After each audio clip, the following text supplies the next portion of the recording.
Welcome to the Magic of Emotional Intelligence series. I'm your host, Abiola Salami, the Peak Performance Strategist. On this series, we share emotional intelligence insights to enable career professionals, entrepreneurs, and politicians achieve peak performance in their space. On this episode, we shall be discussing 8 behaviors restricting high performance on your team. But before we get into it, let's go for a quick break.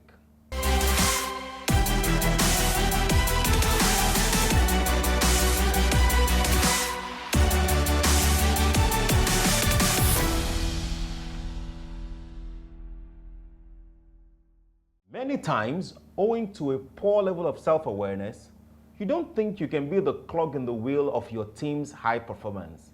It takes an honest assessment to reveal that the challenge your team faces is the person in the mirror. It is sometimes described as unconscious incompetence, which is a situation where you not only don't know the right thing to do, but you are also unaware that you don't know that you are failing and you are falling short in the first place. You need to first identify the counterproductive actions before you figure out a way to correct them. It can be very difficult to diagnose when you are the boss or when you're in top management or when you are the supervisor. Except there is an effective corporate governance structure, there will be fewer voices to give you the appropriate feedback. Some of those toxic traits come under the guise of office politics, but a more careful examination shows that such behavior can undermine the overarching goals of your organization. Someone once said that the road to hell is paved with good intentions. So, good intentions are never ever enough. Such desires must be executed in a manner that increases the fortunes of all stakeholders. And here are a few behaviors that we all need to pay attention to in the marketplace.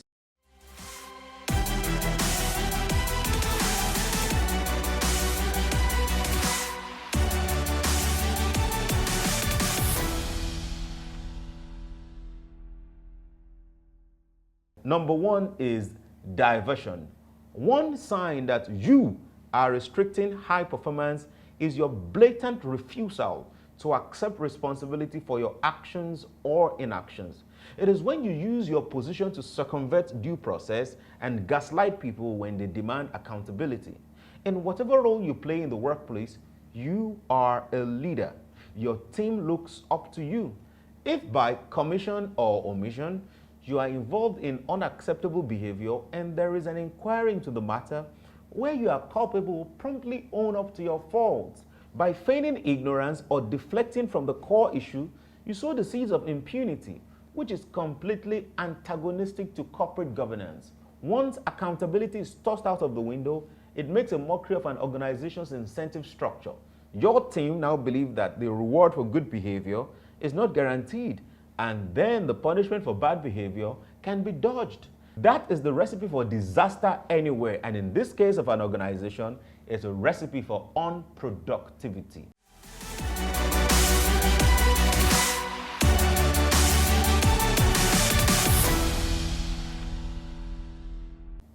Number 2 is deceit.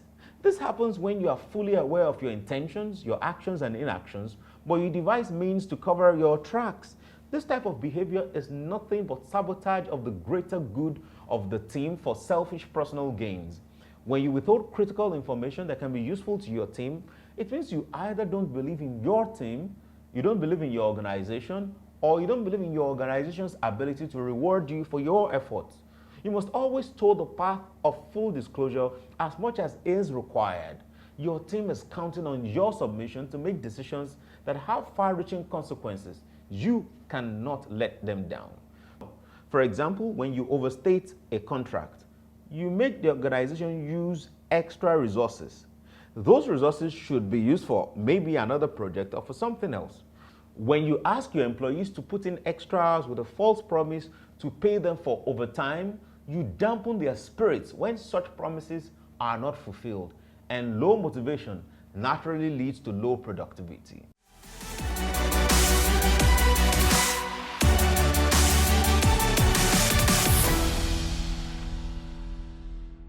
Number 3 is exclusion. Inclusion is one of the biggest themes in today's world, and the workplace should not be left out. When you demonize a team member owing to perceived personal differences or unconscious bias, you are restricting productivity in your organization. The unwarranted ostracizing of any person is counterproductive because you rob the organization of the ingenuity of such person. When you put your ego over the success of the organization, it always comes with consequences. Conflicts are inevitable. Where two or more people are gathered, there will surely be a power tussle. How it is being managed is everything. You have to learn how to compartmentalize your personal life and professional life. You also must not discriminate against anyone on the basis of their age, on the basis of their race, on the basis of their religion, or on the basis of their gender. In the same vein, you also must not overcompensate in the way you treat other people on the basis of their age, their religion, their gender. For example, if you constantly exclude the chief finance officer from crucial conversations and decision making because you don't think this finance officer aligns with your vision, your financial recklessness will eventually ruin the organization.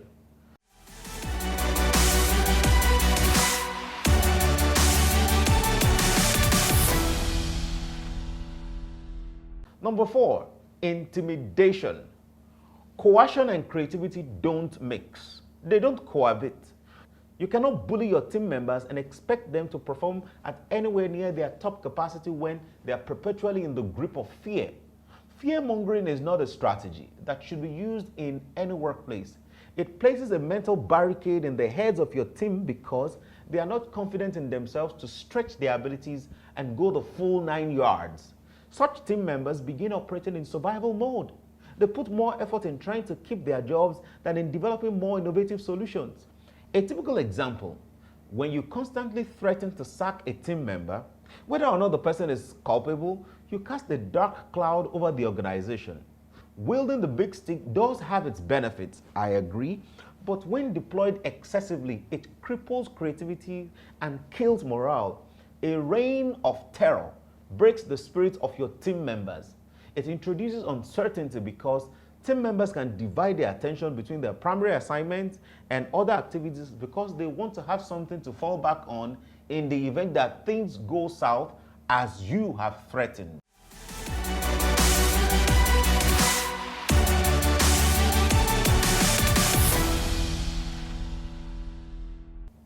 Number 5, ignoring.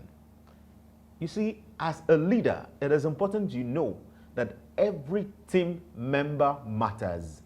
As a leader, you should be able to attend to everyone within your sphere of influence as equitably as you can. People love to feel important. They love to have a sense of belonging, and sometimes it is a far higher consideration than even the amount of remuneration they are being paid. One of the consequences of ignoring the input of your team members is that there will be a mass exodus of the best hands because they don't see a career path in the organization, especially if their contributions are being ignored by a member of top management. For example, when you have a brilliant chief operating officer who is evidently a star performer, but he ignores recommendations on the worrying pattern of expenditure and the production process, this individual might exit from your company. This is because he will have a sense of job insecurity. The individual will feel as though his professional opinion is not considered and he doesn't want to be around when things fall apart.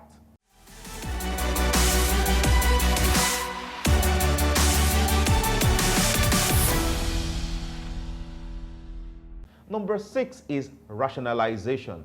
As a team leader, you must never have one set of rules for other people and another set of rules for yourself.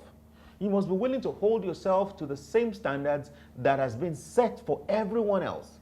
By justifying your unethical, unproductive behavior, you are communicating to the team that you are a sacred cow who is operating above consequences. A great leader commits to the laid down rules and enforces them regardless of whose ox is gored. Selective dispensation of punitive measure is a sign of nepotism in the workplace. For example, if there is a fine or penalty for those who resume late to the workplace, and defaulting team members get slammed with such fines, it becomes a tad indefensible when you excuse yourself from such extant rule when you default. It is uninspiring to the rest of the team to work with someone who walks free or gets a slap on the wrist for the same thing they got disciplined over.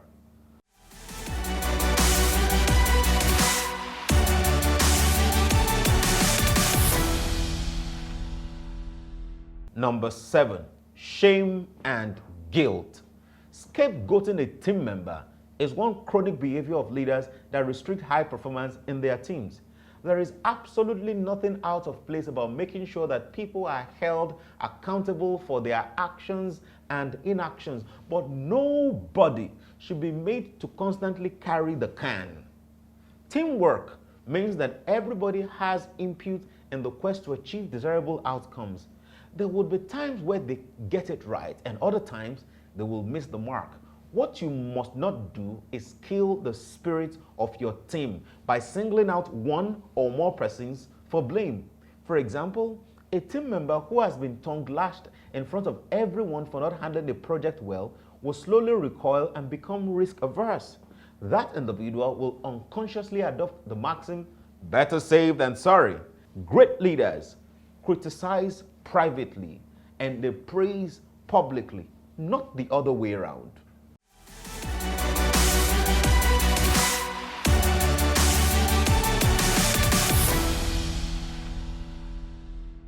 Number 8, minimization. Every team member has a right to be heard. Everyone should be able to seek redress, especially when they are not on the upper levels of the corporate ladder. Many times, the greenhorns are wrongly accused, wrongly assessed, and wrongly appraised. There should be an independent system where team members can air their grievances with the hopes of justice in the event that they have been unfairly treated. A disgruntled staff can hardly be a productive person. Such people usually down tools as means of protest. When you discount the feedback from team members, you are setting up the organization for mediocrity.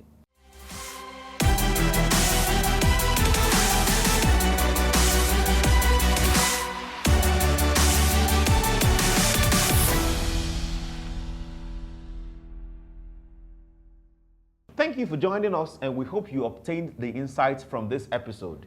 You can equip yourself and your team some more for peak performance by getting my new book, The Magic of Emotional Intelligence.